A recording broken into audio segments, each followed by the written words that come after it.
aparatur desa atau mencapai 91,04% dengan target peserta sebanyak 131.610 peserta.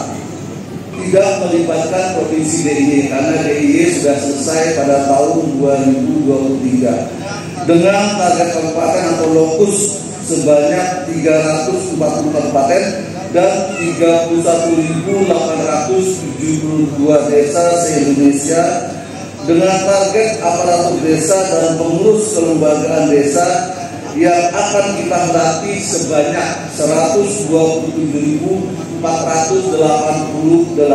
peserta. Output daripada pelaksanaan pelatihan aparatur desa dan pengurus kelembagaan desa yaitu untuk memperkuat sistem penyelenggaraan pemerintahan desa dalam peningkatan layanan bagi masyarakat desa melalui peningkatan kapasitas desa dan pengurus kelembagaan desa menuju belanja desa yang berkualitas. Pokok bahasan yaitu 1. Bina swasana atau orientasi belajar, 2. Kebijakan penyelenggaraan pemerintahan desa yang demokratis dan profesional, 3. Penyusunan peraturan desa, 4. Perencanaan pembangunan desa, 5. Pengelolaan keuangan desa yang akuntabel dan transparan, 6. Gerakan PKK dan posyandu, 7. Kewirausahaan dan pengembangan desa dan desa, 8. Pengelolaan data dan informasi desa, 9. Pembulatan dan rencana kerja tindak lanjut ditambah dengan 2 materi yaitu materi kepemimpinan dan materi pencegahan korupsi pengelolaan keuangan desa. Unsur tenaga pengajar yang terlibat yakni dari Dinas PMD Provinsi, PMD Kabupaten, dan Balai Besar Pemerintah Pemdes Malang, Balai Besar Pemkot, Balai Pemdes Lampung, dan Balai Pemdes Yogyakarta. Sedangkan penceramah atau narasumber untuk materi kepemimpinan berasal dari Dinas DPD, Kesbangpol, TNI, Bahar Kapolri, akademisi, BNN, dan Bapda. Sedangkan penceramah pencegahan korupsi berasal dari Bareskrim Polri, Kejaksaan, BPKP, BPK, dan Inspektorat Provinsi. Demikian beberapa hal yang kami sampaikan. Mohon maaf apabila ada hal-hal yang kurang berkenan di hati. Wabillahi taufiq wal hidayah. Wassalamualaikum warahmatullahi wabarakatuh. Bismillahirrahmanirrahim. Assalamualaikum warahmatullahi wabarakatuh. Selamat pagi dan salam sejahtera untuk kita semua. Om Swastiastu, Namo Buddhaya, salam kebajikan. Dan tentu yang saya hormati dan Bapak Dalam Negeri yang dalam hal ini diwakili oleh Bapak Direktur Jenderal Pemerintahan Desa, Jenderal Bina Pemdes, Ibu Dr. Pauda MSI, Direktur Pengembangan Kapasitas Pemdes, Data dan Evaluasi Perkembangan Desa, Bapak Muhammad Noval, dan juga Direktur Fasilitasi Perencanaan Keuangan dan Aset Pemerintahan Desa, Bapak Dr. Ades Lutfi MAMSI, para kepala desa, perangkat desa, dan juga kelembagaan desa yang hadir di ruangan ini maupun yang hadir di ruangan Zoom. Bapak Dirjen yang kami hormati dan Bapak Ibu sekalian, saya pikir pelatihan ini sangat penting karena desa ini adalah pemerintahan yang terkecil untuk yang kepala desa dan tentu pendukungnya di desa atau supporting sistemnya di desa itu harus pertama memiliki adalah integritas. Contoh yang paling kecil, saya sering menerima aduan gitu ya. Banyak orang yang kategorinya sangat miskin, tetapi dia belum bisa mendapatkan bantuan. Karena ada isu, ya, benar-benar hanya isu. Karena yang mendapatkan adalah orang-orang terdekat dari pemimpin-pemimpin di desa. Misalnya begitu. Ini adalah bagian persoalan integritas yang harus Bapak Ibu kalau memang yang dipilih adalah orang miskin, ya harus orang miskin gitu ya. Jadi abaikan dulu kalau memang itu adalah bagian dari kita atau keluarga kita. Kemudian yang berikutnya lagi ya Bapak sekalian, contoh ya sudah yang sangat kecil gitu ya. Ini tentang TPK, tim pendamping keluarga.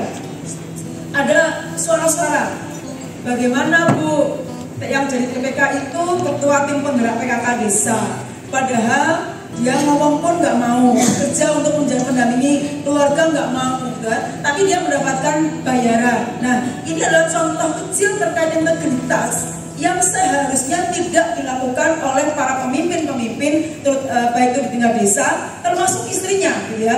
Kalau memang merasa tidak mampu, serahkan kepada kader yang mampu. Jadi tidak ada lagi suara-suara yang menurut saya itu tidak boleh terjadi di lingkungan pemerintahan, baik itu pemerintahan desa maupun sampai ke yang tertinggi. Yang kedua, perspektif sebagai pemerintah yang memahami bisnis. Bagaimana pemerintah itu bisa berbisnis. Jadi kalau membangun BUMDes itu ya paham benar gitu ya, apa yang akan dijual gitu ya. Jangan sampai punya BUMDes tapi nggak tahu apa yang dijual. Bahkan kadang nggak tahu cash flow itu apa, gitu kan? Nggak tahu juga perencanaan bisnis itu apa, bahkan nggak punya perencanaan bisnis. Pelatihan ini setidaknya harus mampu mengembangkan kemampuan manajerial bagi para kepala desa dan juga supporting systemnya, dan juga leadership ini juga sangat penting Bapak Ibu sekalian. Leadership, kepemimpinan.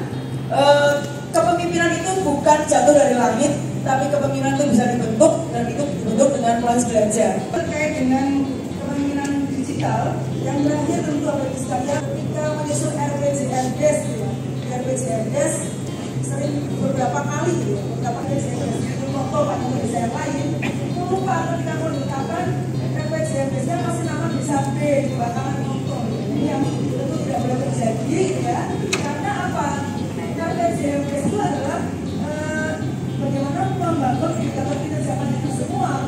Desa A dengan desa B itu membuat pemerintah desa membuat RPJMDes-nya dengan baik sampai dengan penanggalannya. Tepuk tangan untuk semua perangkat desa. Terima kasih.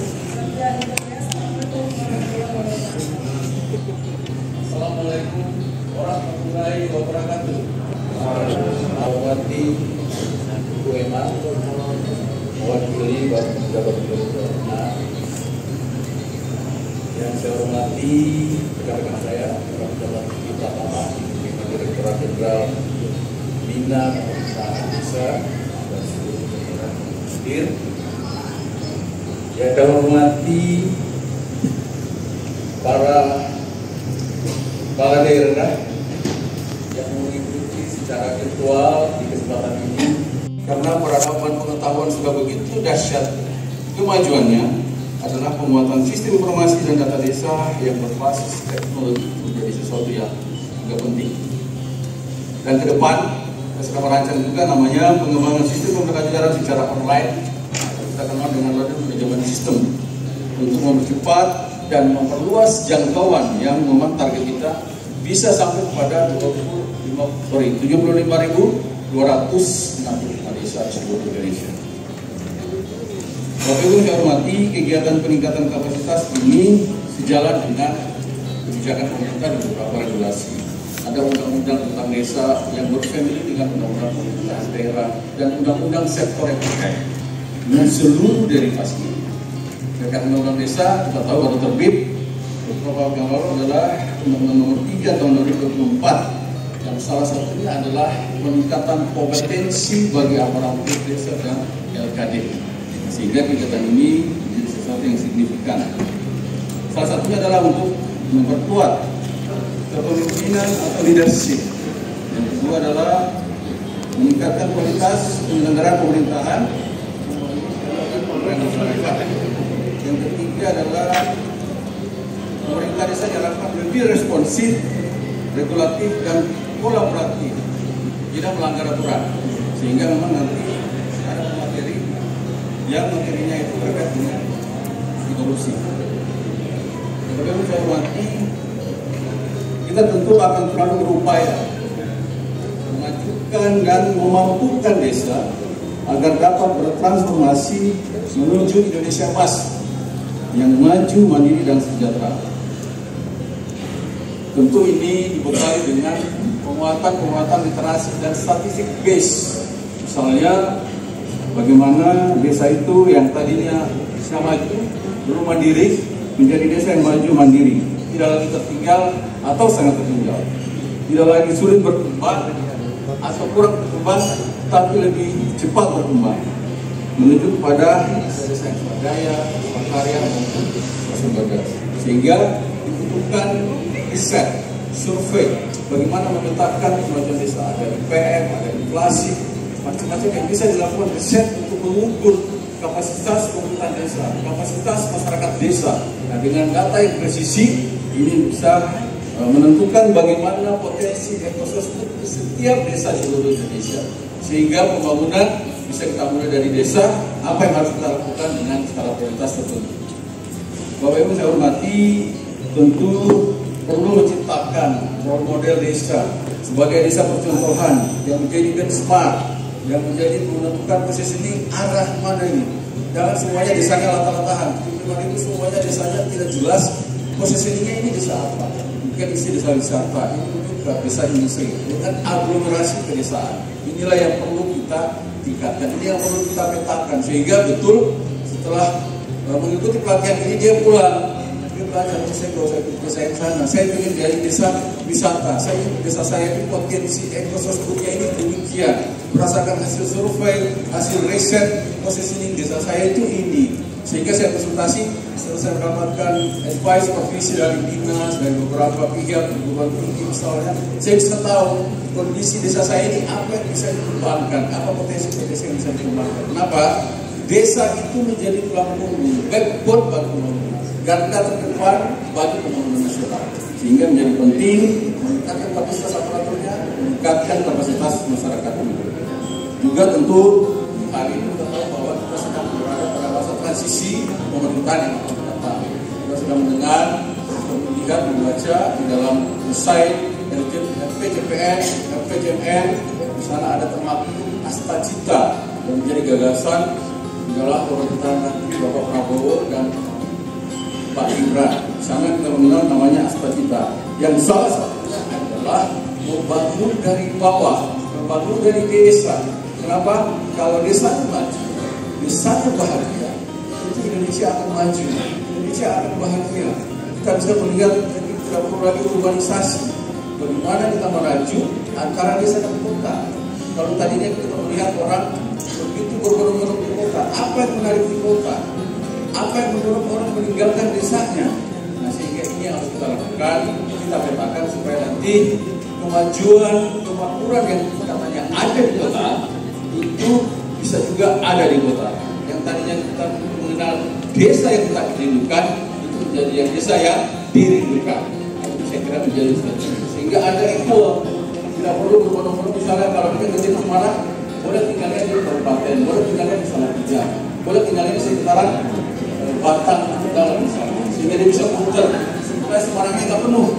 Dan desa-desa di daerah Batang, Tegal, Semarang kabupaten itu juga Salatiga, tidak juga prosesnya ini.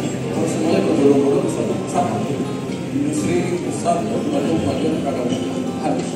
Ini juga akhirnya jadi kita maklum saja kekurangannya. Ya. Dan yang pasti setiap meriahnya pesta pasti ada akhirnya. Akhirnya apa? Akhirnya kita bayaran juga Bapak Ibu. Tapi semangat untuk mengikuti pelatihan ya Bapak Ibu ya. Baik, saya Sarju. Dan saya Kurniana mengucapkan terima kasih atas pelatihan Anda. Dan tentunya untuk Bapak Ibu semuanya selamat mengikuti pelatihan dan semoga selalu lancar dan sukses untuk kita semua. Selamat siang, assalamualaikum warahmatullahi wabarakatuh. Sampai jumpa. Pagi, yes. NKRI, harga mati. Sulawesi.